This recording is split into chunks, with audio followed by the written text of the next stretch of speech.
If the thumbnail on this video promised you the one morning habit that is quietly aging your body faster than anything else, you clicked on the right video, and I promise you, we are going to get there. Stick with me because by the end of this, you will know exactly what it is and exactly how to fix it starting tonight. Hey there, I'm Dr. Christopher, and for more than 20 years, I have worked with people in their 50s, 60s, and 70s, helping them get their strength back, their sleep back, and their sharp, clear thinking back. Now I know you have probably already watched a few videos on this exact topic. Most of them repeat the same tired tips you have heard 100 times, and some of that advice only tells you half the story. This video is different because we are pulling together everything that actually matters into one clear, practical guide. In plain language, no confusing jargon, just what works. By the time this video is over, you will know 7 quiet habits that may be working against you every single day, plus one simple food you can eat before bed tonight that touches your sleep, your blood sugar, your muscles, and your heart, all at the same time. Let's get into it. Number 1, eating 2 or 3 big meals a day. This is what most of us grew up doing: a decent breakfast, a bigger lunch, and a large dinner. It felt normal for years. But here is the problem. Somewhere around your mid-60s, your digestion slows down. Your stomach makes less acid, your gut absorbs nutrients less efficiently, and processing a big plate of food all at once becomes harder work for your body than it used to be. Think of it like asking a smaller engine to run on one giant tank of fuel instead of steady refills. It struggles. Many people who switch to 4 or 5 smaller meals spread through the day, each one with a decent amount of protein, notice they feel less bloated, less sluggish after eating, and steadier in energy all day long. I worked with a woman named Eleanor, 71 years old, who came to me exhausted after every dinner. She was eating almost nothing at breakfast and one enormous meal at night, close to the worst pattern for a body her age. We spread her food into smaller meals with real protein in each one, and within a couple of months she felt like she had gotten years of energy back. The fix is simple. Eat every 3 to 4 hours if you can. Include a source of protein like eggs, fish, chicken, or beans at each meal, because after 50, your muscles need more protein to do the same job they used to do with less. And here is the mistake coming up at number 7 that most people never even think about, so stay with me. Number 2, taking long hot showers every day. I know this one sounds harmless, maybe even relaxing, but here is what most people miss. As we get older, our skin makes less natural oil, the protective barrier gets thinner, and hot water strips away what little moisture is left even faster than it used to. That leaves skin dry, itchy, and more easily irritated. But there is a second problem that matters even more for people over 50. Hot water opens up your blood vessels quickly, which can cause a sudden dip in blood pressure. Your body's ability to bounce back from that dip slows down with age, and that is part of why the bathroom is one of the most common places for falls in older adults. The fix is not to stop showering, obviously. Just turn the water down to warm instead of hot, keep it under about 8 minutes, and finish with a few seconds of cooler water if you can stand it, which helps your circulation reset. Pat your skin dry and put on a good moisturizer while your skin is still a little damp. That locks the moisture in. Number 3, and this is a big one, avoiding exercise because your joints hurt. This is one of the most common and most costly mistakes I see in my practice. It feels logical. My knee hurts, so I should rest it. But your muscles and your joints work as a team. When your muscles get weaker, your joints actually take on more stress, not less. Skipping strength work speeds up something called muscle loss with age. And after a certain point, your body can lose a meaningful chunk of muscle every single year if you're not doing anything to maintain it.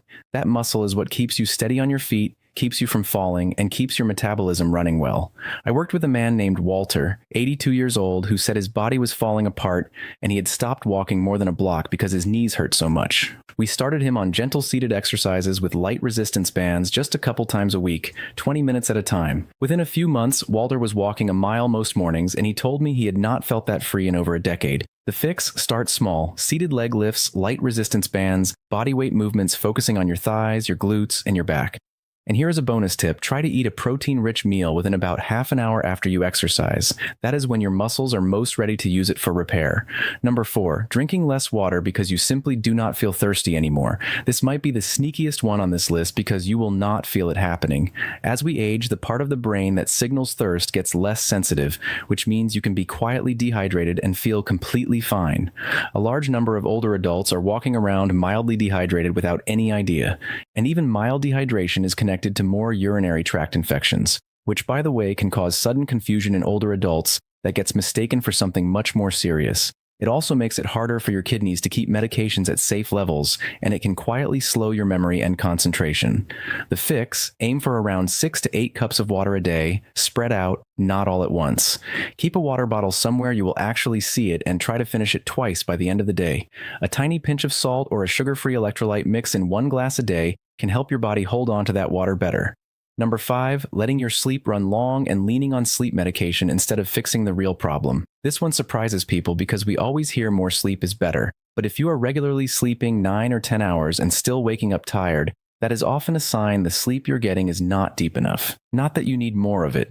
Your brain has its own overnight cleaning system, and it only runs efficiently during the deepest stages of sleep, mostly in roughly the first several hours you're asleep. Spending extra hours in bed often just means extra hours of light, broken sleep that does not do that deep cleaning work. As for over-the-counter sleep aids, the kind found in many nighttime allergy pills, there is growing concern among doctors about regular long-term use and its connection to memory problems down the road, because these medications interfere with a brain chemical your memory depends on.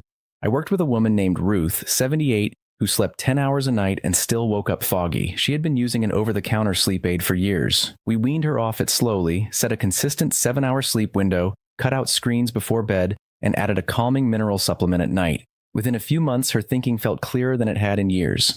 The fix: keep a consistent bedtime and wake time, keep your room cool, skip screens for the hour before bed, and talk to your doctor before changing a sleep medication. Number 6, and this is the one I promised you at the very start of this video, sitting down within the first 30 minutes of waking up. I know that sounds strange, but stick with me because the biology here is genuinely fascinating. In the first half hour or so after you wake up, your body naturally releases a wave of a hormone called cortisol. And no, that is not automatically the bad guy people think it is. In the morning, this surge is designed to reduce overnight stiffness, wake up your muscles, and prepare your whole body for the day. When you sit straight down with your coffee instead of moving, that hormone has nowhere useful to go, and over time that pattern is linked to more stiffness, more fat around the middle, and a higher long-term risk for heart problems. I worked with a man named Frank, 77, whose mornings always started the same way: coffee, his recliner, the morning news, breakfast, all before he moved his body at all. His joints ached for the first 2 hours of every day, and he felt foggy until the afternoon. We made one change.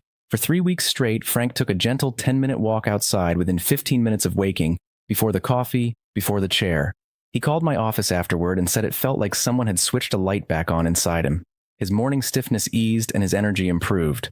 The fix: before you sit down in the morning, get 10 minutes of light movement, a slow walk, some gentle stretching, even just standing and moving around the kitchen while the coffee brews. If you can do it near a bright window or outside, even better, because morning light helps set your body's clock for the whole day and supports better sleep that night. Alright, before we get to number 7, I have to be honest with you for a second, because I promised myself I would age gracefully, and instead, I have become the guy who narrates his own knees cracking every time he stands up. So if that sounds familiar, you are in very good company. And if any of this so far has been useful to you, go ahead and tap that like button right now. It genuinely helps this video reach other people who need to hear it. Okay, back to it. Number 7, and honestly this might be the most important one: ignoring what is actually on your plate when it comes to lowering inflammation in your body. Here is the thing most people get wrong. They hear the word inflammation and they think they need some magic pill or a fancy supplement to fix it. But real, lasting relief from stiffness, achy joints, brain fog, and low energy almost always comes back to consistent, everyday food choices, not a quick fix.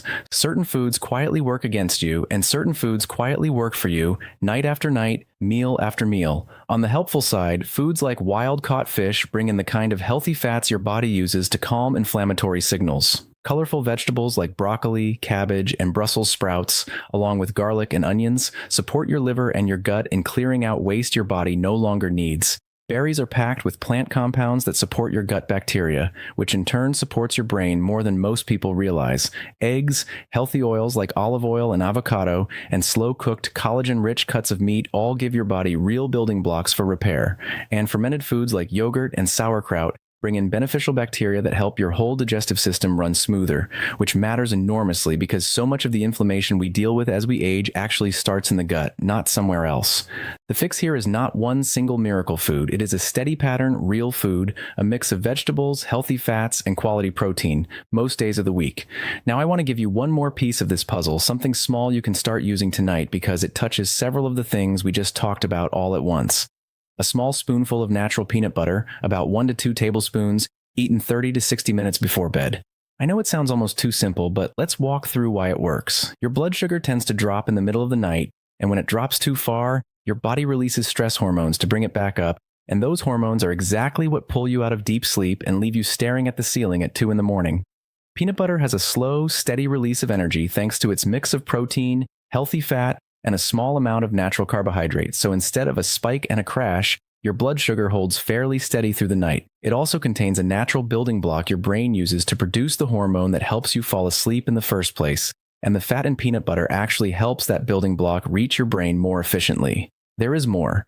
The protein in peanut butter helps quiet the hunger signal that can wake some people up in the middle of the night feeling hungry, and its healthy fats slow digestion just enough that you stay comfortably satisfied rather than stuffed. For your muscles, that small amount of protein gives your body raw material to work with overnight, right when muscle repair is happening. And peanut butter is also a genuinely good source of magnesium, a mineral many older adults quietly run low on. Magnesium helps calm your nervous system, supports the brain chemical that helps you fall and stay asleep, and low levels have been connected to nighttime muscle cramps and an irregular sense of your heartbeat. Its healthy fats, the same kind found in olive oil, also help quiet inflammation overnight, part of why some people wake up feeling less stiff after adding this habit.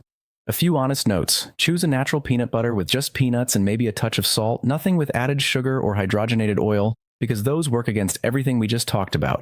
If you have a peanut allergy, skip it entirely and consider almond butter or sunflower seed butter instead. If you deal with acid reflux, a high-fat snack right before lying down might not agree with you, so try a smaller amount earlier in the evening instead.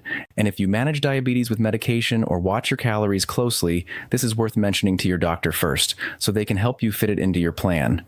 So let's bring this together. Smaller, more frequent meals with real protein, warm showers instead of long hot ones, gentle strength work instead of avoiding movement altogether, steady water throughout the day, a consistent sleep schedule instead of relying on pills or oversleeping, 10 minutes of movement before you sit down in the morning, real, colorful, whole foods most days of the week, and if you want to, a small spoonful of natural peanut butter before bed to help tie several of these pieces together overnight. None of this requires a prescription, a gym membership, or a complicated plan, just small, steady choices repeated often enough that your body starts to notice.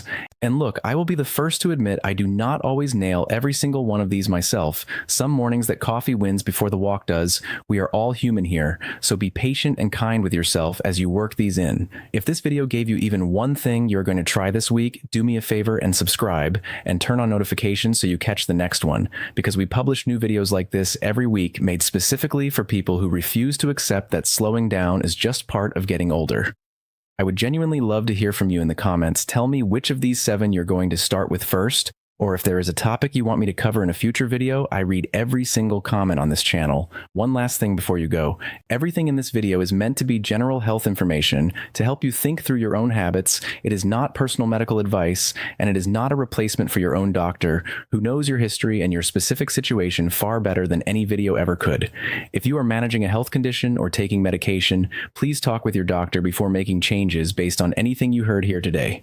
Take good care of yourself. You have earned it, and I will see you in the next one.